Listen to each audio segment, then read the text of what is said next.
Hey everybody, I'm Scott Weichel. You are listening to My Kind of Country on MKOCRadio.com. My guest tonight is a very well-known and highly respected Nashville broadcast professional, both in television and radio. She's a reporter, an MC, a producer, writer, and publicist. Pretty much she has done it all. And this year, she's the recipient of the PR Firm of the Year award from the North American Country Music Association's International. And I'm very pleased to have her on the show tonight. This is Jennifer Herron. Jennifer, how are you tonight? Hey, I am great, Scott. Thank you for that build-up. You know what it is? You wear many hats because you love the business and you want to stay in the business. Things are always evolving and changing, so you're constantly playing a new role is what it seems like. That's for sure. Well, you've certainly done a lot of them. And I have to tell you, I'm just a little bit intimidated because you're a professional at this. I don't consider myself a professional, so if I stumble a little bit on this interview, you'll just have to overlook it, okay? Oh, no. Hey, and don't sell yourself short. You know what? I have had several people tell me how much they love you, and several stars say, I have the best interview ever with Scott. And so, Scott, it's all about connecting people, and you connect so many of the stars with their fans and touch on so many people's emotions and lend an ear to people who need it and share whatever they need to share, whatever the message may be. So you are a professional, and you're doing a great job, Scott. Well, I appreciate that. I've paid people good money to say that, so I'm glad it's paying off for me, you know.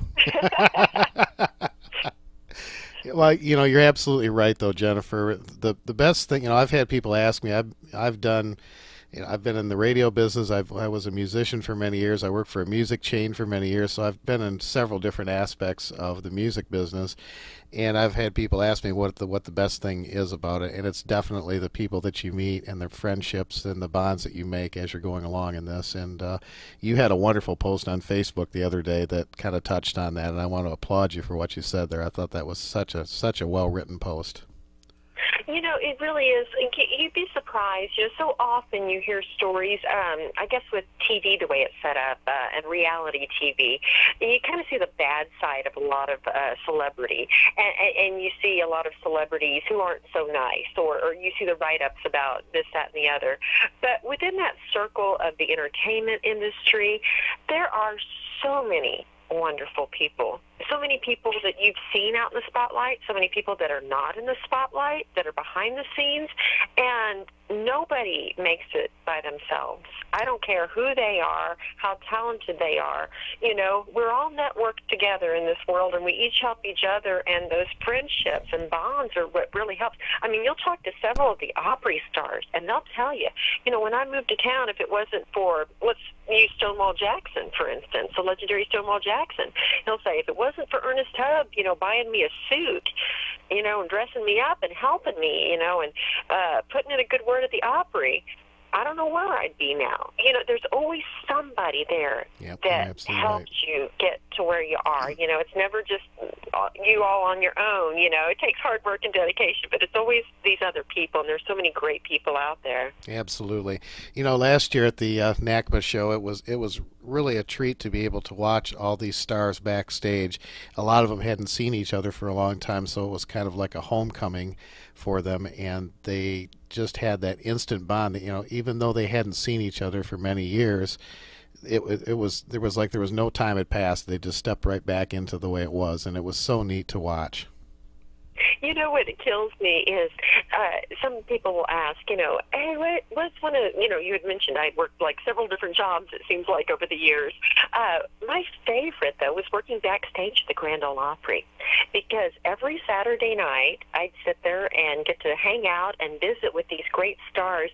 And you know what they cherish so much? The stories and the funny things. Like, let's say somebody was on the road with Mac Weissman, and one night they had a blowout on the tire, you know, and they had to sit on the side of the road for 5 hours, and they just pulled out their instruments and picked on the side of the road and, you know, joked around.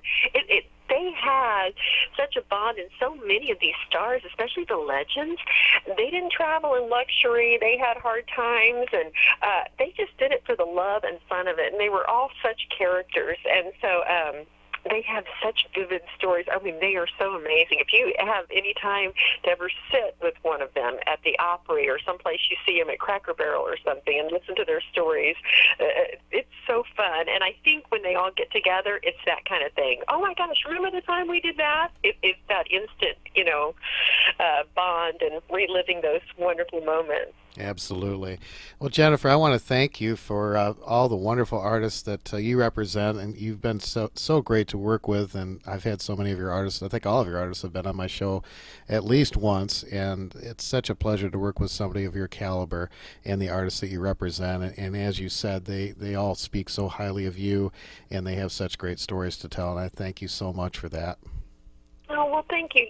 I love the music, and I love what it brings. When I started out in broadcasting, I was going into TV news, and everybody said, that's where you belong at first. And I ended up not enjoying it that much. And there was a radio job that I was in, and they said, you know what? Why are you doing news? Have you ever been a DJ before? And they kind of slid me over to that side. And I had met over the years so many amazing people, and the listeners that would call in, and the stories they would tell me how some star affected their lives and stuff.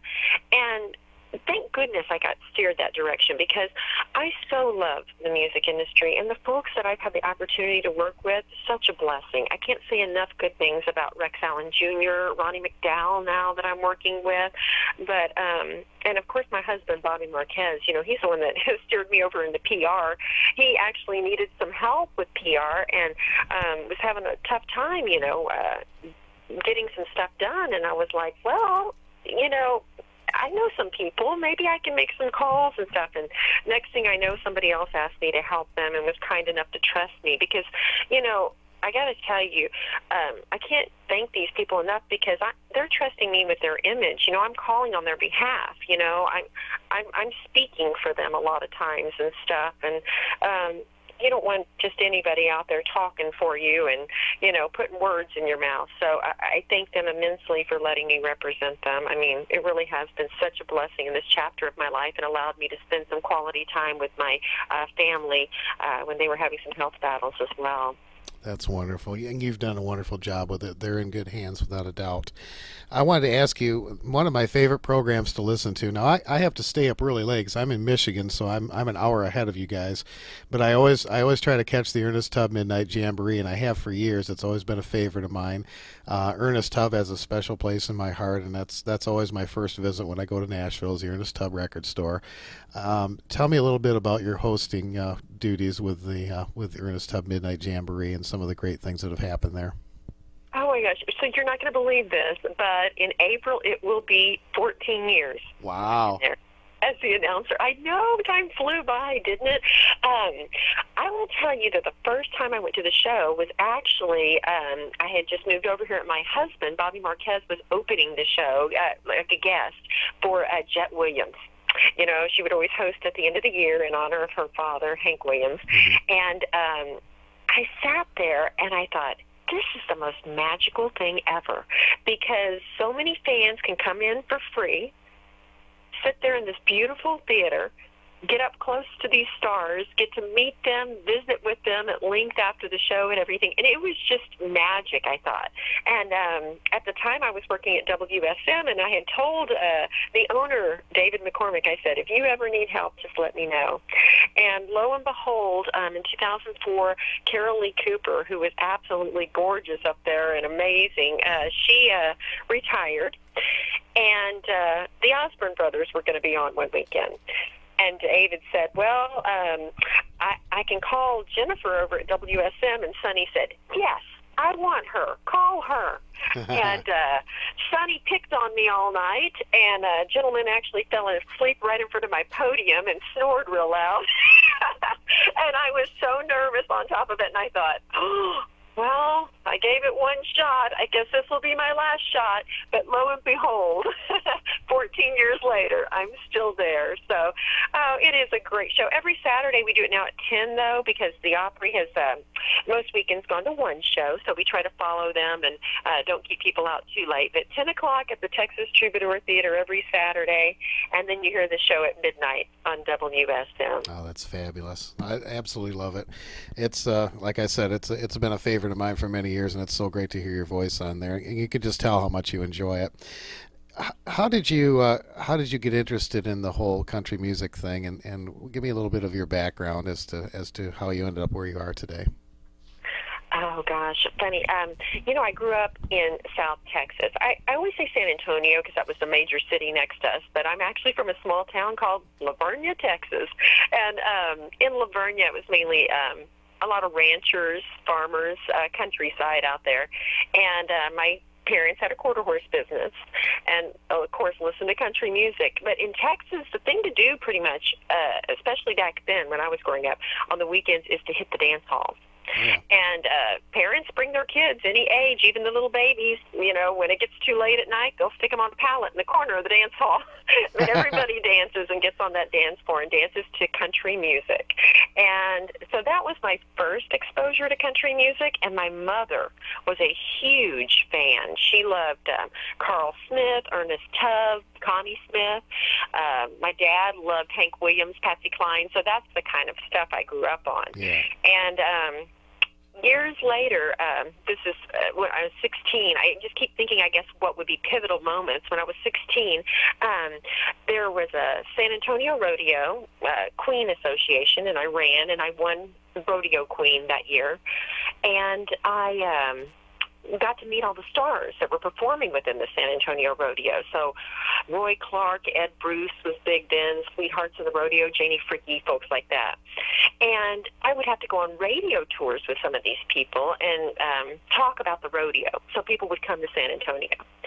So that was like my next chapter. And finally, like I told you, when I graduated college, I had gone to college to be an accountant, actually, and a couple professors said, hey, you're a yacker. You might want to get into speech class. So they stuck me in speech class, and because I talked so much, and steered me into a broadcasting career.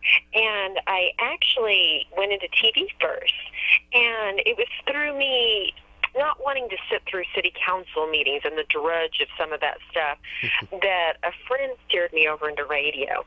And a gentleman named Scott Husky worked he now does consulting for a lot of radio stations across the country. He was working as the program director, and he said, have you ever thought about being a DJ? And I was like, well, I did some of it in college, but I'm not very good. He goes, oh, I think you'd be perfect.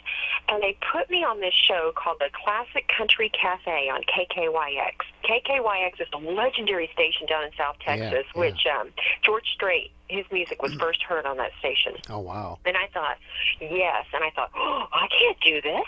And all these other DJs were legends on the station. And he said, I'm going to put you on that midday show. I have a good feeling about this. And the basis of the show was people constantly calling in and requesting stuff. And they would request, you name the gamut, from the very first country music recordings to what was current then, which this would have been the early 90s. And I learned so much at that point. I had been exposed to country music, but I learned even more from these listeners and these albums I was pulling, running up and down the hall, grabbing these albums to play for them, and this, that, and the other. And then different legends would come through town where I got to MC concerts with Waylon Jennings or Ray Price or folks like that. And I just absolutely loved the community. It was like a family. Whether you were a fan, whether you were the star in the spotlight, a musician, publicist, whatever you were, everybody was family. And I thought, this is what I signed up for in broadcasting. This is what I wanted, to bring people joy and make that connection and stuff like that. So, that was kind of how I got into the whole country music scene, so to speak. And then I was just blessed to get into Nashville because I had worked in San Antonio for almost 10 years. And my husband was a singer, songwriter, still is, and had gotten a record deal with Arista Records, and they moved into Nashville. And so I wanted to follow, and I had a friend that was running a TV station in Beaumont, and he wanted me to come to work for him doing TV, and I had another friend that was running a radio station in Austin and said, well, if you're leaving San Antonio, come over here to me. And I said, I think I'm going to Nashville. And Bill Cody, who is a legend over there and the Opry announcer, had worked at KKYX, and he said, you know who you need to call? Our program director. His name is Kyle Cantrell. And Kyle Cantrell has been a longtime Opry announcer. He's now over at Sirius XM. He called me back, And he said, send me your work. I sent him my work, and he said, when are you coming? And I said, well, when can I come? He said, come on over here. I'll put you to work. Wow. So, again, I mentioned a lot of names there. If it wasn't for Bill Cody or different people along the way, I don't know that I would have been here in Nashville and had all the wonderful things happen to me that have happened. Absolutely amazing things. Well, you were also on TV for quite a while in Nashville with WSMV News 4, and you won 3 Emmys for the morning show there. You've won a lot of awards, and I think that's fabulous. Oh, it really is. I will say for anybody working mornings, too, in TV, we don't realize, we all wake up and we see them and we think, oh, yeah, they look great. But, oh, my goodness, that's a grindstone. You've got to wake up at midnight most mornings to get there and get ready and get all your stories done and get on the TV for other folks to be sure they get to where they need to go and they're informed with the news and weather and traffic. So, I was there for 8 years at WSMV, and I will tell you that I met some amazing people. My favorite part of the day was after the morning show, they would send me out on stories, and I would host the midday show, and we'd have people come in that I could interview. I don't know if it's just that I'm a nosy person or if I'm just interested in people, but I love interviewing people and telling their stories. I came across some stories that were just absolutely amazing, where people would have given you the shirt off their back, the work that they're doing within the community that wouldn't have been known if I hadn't gone out there. So I am so thankful that during my tenure there that the station covered such community-driven stories and was so open to those kind of stories to share with the viewers. That's fabulous. And you've got another great show, Studio 23. You're a host of that, and you're doing some great interviews on that show as well. And also the Cheyenne Country. You've done some work with that, and that's Harrison Tyner. I just recently got acquainted with him through David Frizzell, and what a nice man he is. Oh, yes. What's great about some of the folks I'm working with now is, most everything out there can get a little edgy these days, for ratings, but they're very family-based, and they want to keep it clean and nice, and so anybody can watch these shows at any time of the day. And Cheyenne Country isn't just for the big stars, like all the names you've heard on the radio over the years. This is for newcomers as well that have a quality video, a good song that is family friendly, and we are airing those videos and talking to those people and hopefully connecting them to some more fans, because the show airs all across the country and then up in Canada and Australia and Europe. So it really is a great outlet and hopefully opening some doors for some folks, because nowadays there are so many artists doing their own thing, putting out their own CDs, and it's hard to know how to share it. So hopefully that show's helping them share their music. And, Studio 23 Nashville, that's more of an insider show, and it was the brainchild of a gentleman that I worked with over at Channel 4 named Vince Pinkerton. He loves music, but he's the opposite spectrum of me. He loves a lot of 70s classic rock, and surprisingly enough, Scott, a lot of those 70s classic rock guys live here in Nashville now. Yeah, I found that out. Love country music. Yeah. And the hardcore stuff, not the newer sound. They like that traditional stuff. And so I've had the opportunity to work with a lot of these guys. We do live shows once every quarter, and then we have the web show, which is about to go national on a TV outlet. We haven't announced that just yet, but we're interviewing more of the songwriters, musicians, some folks you may remember from the past, and just tying it all together with some of today's big stars as well. So it's all the way around music and kind of behind the scenes in music as well. Oh, that's great. I think that's fabulous. That's one of the things that I like about doing this show. I reach a worldwide audience, and I've had many of the legends on the show, but I've also had a lot of newcomers on the show that are getting exposure through interviews like this. And there's a lot of traditional country music artists out there that are doing wonderful music, and there's more coming along. And I'm so glad to see it. People like Tia Goins and Mo Pitney, and the list goes on and on. Bobby Marquez. It's wonderful to see that the tradition is continuing on, and I'm very happy to help spread the word for that. And I know you're doing the same thing. Oh, well, we thank you so much because, I was telling somebody one day, I remember, you've heard of Joey and Rory. Oh, absolutely. Right? Yes. Joey has said several times, that she had so much trouble breaking in. And what an amazing, beautiful voice she had. And her husband, Rory, had said, I pulled all kinds of strings. I was a hit songwriter. It was such a struggle for so long. And he said, my one regret, I thought, was always going to be that people would miss out on her beautiful voice, that nobody would hear her. He said, I kept working and working, and I felt like, will anybody ever hear her? And I thought, well said right there. What a shame it would have been if none of us had ever experienced Julie's beautiful voice and soul. So, with you helping Tia or Bobby or some of these artists that are independent and don't have the big corporate record labels behind them with all the money to, really push and get them out there, it can be difficult for them. And what a shame it would be if some folks didn't hear the good music that's out there, and they were just limited to the 40 songs that are played on the top 40 stations, I just think you do amazing work by sharing that music with folks that can really enjoy it. Well, that's what it's all about. It's a good platform for them. I get people all the time that send me music, and they're surprised when I put it on the air. I say, if it's good music, if it's traditional country, I'm going to put it on the air. I don't care if you're Bob Schlabotnik or if you're a major star. If it's good, I'm going to play it. I love it. I love it. Rory Feek, Joey and Rory, he has a friend named Win Barble. Have you ever heard of Win Barble? I have, yeah. Yes, he's a great songwriter. Yeah. Great buddy of Daryl Worley's. They wrote a lot of hit songs together.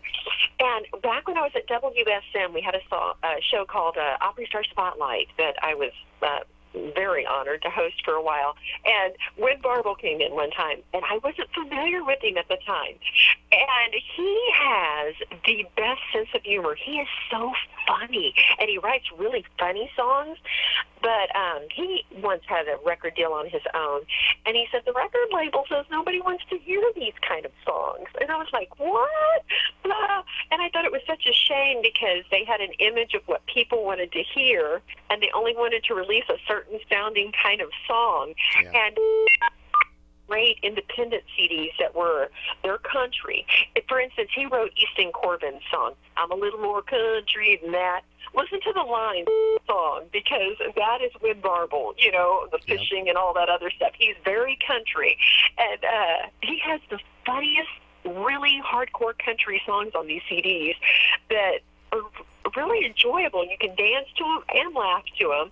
And I thought, gosh, what a shame that more people don't play these. And I would slip them in on WSM from time to time, just because. Absolutely, that's what it's all about.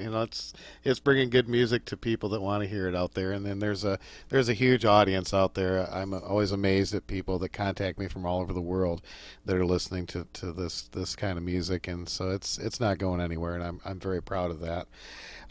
Jennifer, this has been a great year for you. You've won some other fabulous awards. You've won Reunion of Professional Entertainers Award, and I understand that you are a 2018 inductee into the Texas DJ Hall of Fame, and you're the first female DJ to be inducted.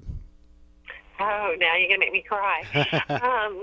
Just this past weekend, I was announcing at the Ernest Tubb Midnite Jamboree, and oh gosh, I'm going to cry. Ronnie McDowell was hosting, and all of a sudden, out of nowhere, I went up there to introduce commercial for an Ernest Tubb record, and he interrupts me and says, Jennifer, we have a lady here from Texas, and I'm fully aware of her. She's a beautiful person. She is Tex Ritter's niece. Her name's Tommy Ritter Smith, and she has the most gorgeous museum. It's very classy over there in Carthage, Texas, where they pay tribute not only to Texas artists and folks that derive from Texas, but also friends of Texas. So there are certain songwriters and stuff that have a connection with Texas. And so she's got this huge museum that I've toured before and everything and met her. Well, I said, oh, yeah, she said she was coming in, and, we're visiting back and forth. And he said, well, she has a surprise for you.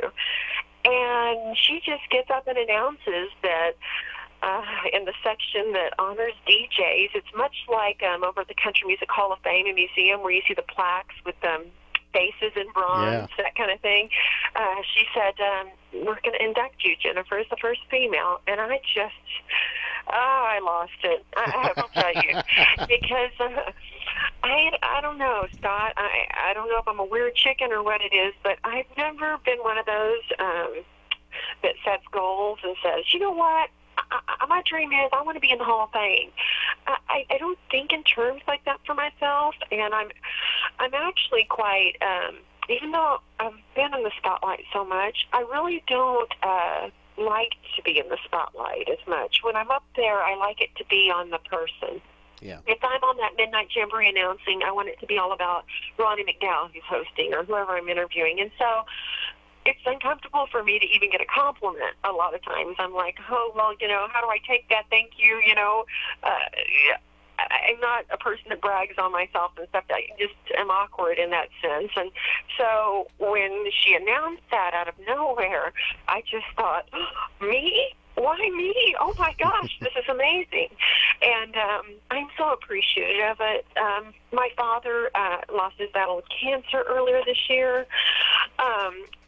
He wanted things like this for me, and he would be so, so proud. And, Absolutely. I'm so proud to be from Texas. So what better place to have some kind of huge, huge honor like this in my home state. Absolutely. Well, you've also won PR Firm of the Year award from the North American Country Music Association International, and I'm certainly looking forward to that. We will be there broadcasting the show live.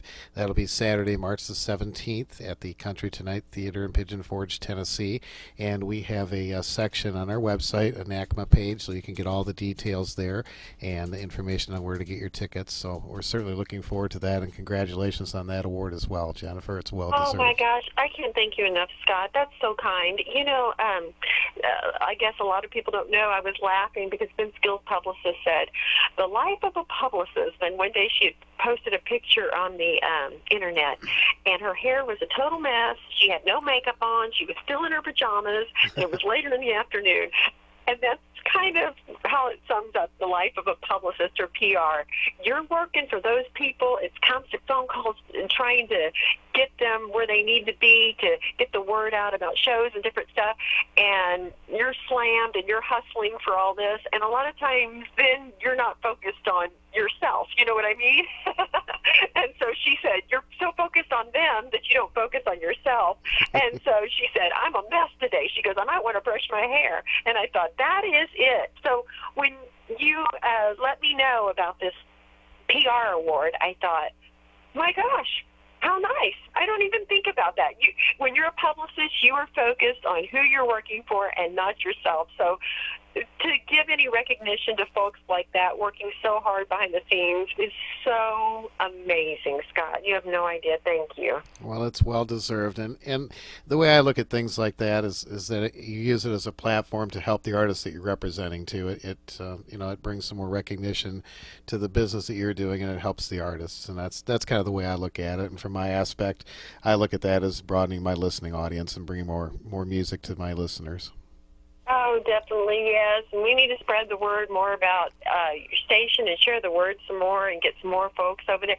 I know that folks overseas just absolutely love your show, and I think that's so neat that you can take the music over there, because when I've been on vacations or trips overseas, they don't have a lot of good outlets out there. They need somebody like you, and their radio isn't quite like ours over here. So they don't have all the options, and they're hungry for some great music. So something like you supplying them with great music is a dream come true. So oh, yeah. I'm glad. Very great I'm work. glad to do it, and all the wonderful artists. My gosh, Bobby Marquez, Rich Price, Rex Allen Jr., Ronnie McDowell, Bobby G. Rice. They've all been on my show. They're wonderful people, and we play their music all the time, and they're just the greatest.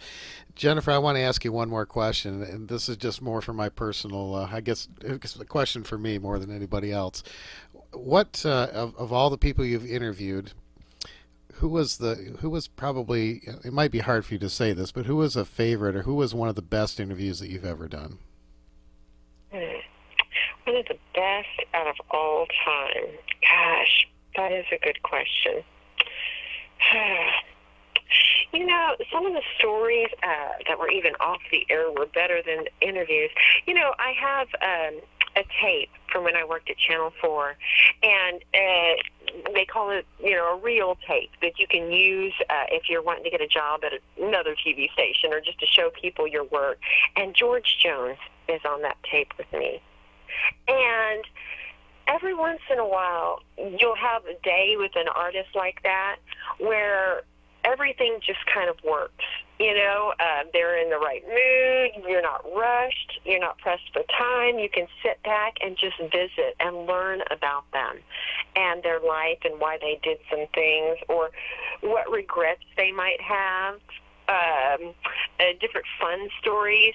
I think that was one of the better interviews, Oh, that's great. I would say, with I would have loved to interview him. I wasn't doing this show at the time he passed away, and I wish I would have been. I would have loved to interview him.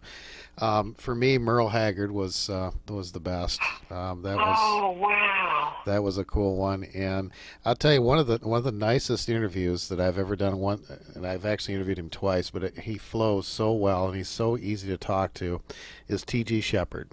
I had such a wonderful time talking with him. He tells great stories. He's very complimentary, and he's very well prepared when he does an interview. And I always enjoy working with him. But I've been blessed with interviewing a lot of great people, and I know you have too. And it's fabulous to be able to have those wonderful memories.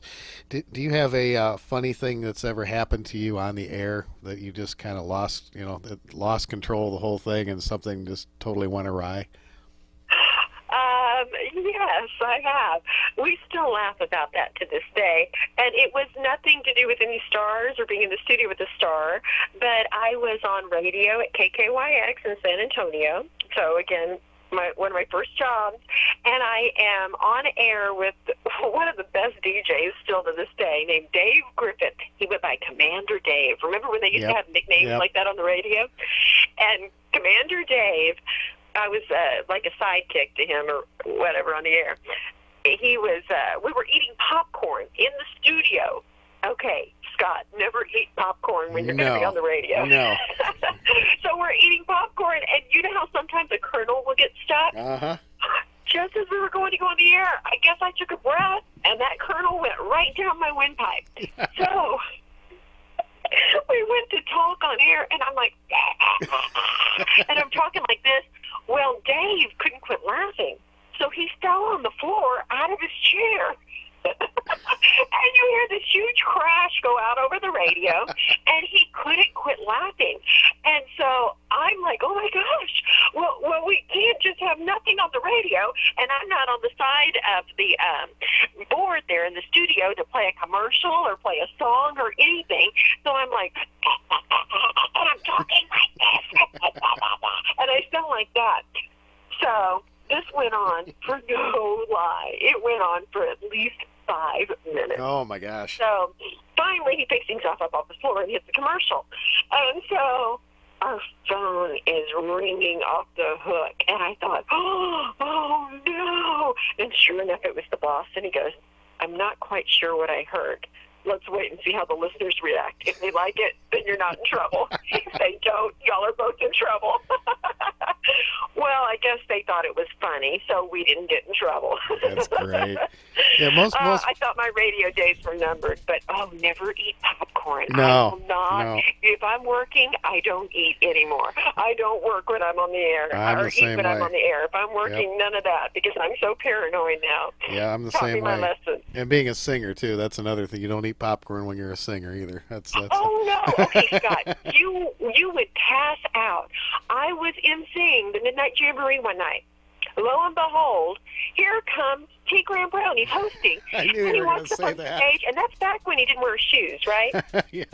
And he walks up next to me. And back then, we had a little concession area at the theater with popcorn. And he's just chomping on some popcorn. And I'm thinking, and I'm having a flashback, seriously, to when I had that choking incident. And I said, oh, the show's about to start. And he goes, I'm fine. Throughout the entire show, he would snack on popcorn in between his songs. Yep. And I thought, oh, please, please let us get through the show. Please, please. And he did. And he never choked up on the popcorn, but I just knew He still does. We were playing with fire there. He still does. I knew that's who you were going to say. He still does it. We just saw him in August, and he was eating popcorn. And you know what, though? He's got a bottle of water that he has in his hand all the time when he's on stage.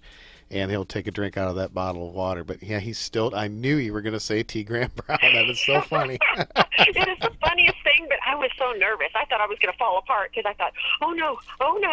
But he made it through. He's a pro. He sure is. What a powerhouse another voice. guy. I will tell you what, guys like T. Graham Brown, Ronnie McDowell, for instance, even Rex Allen Jr. I've worked with, those guys, if you sit with them, Scott, they have the greatest stories.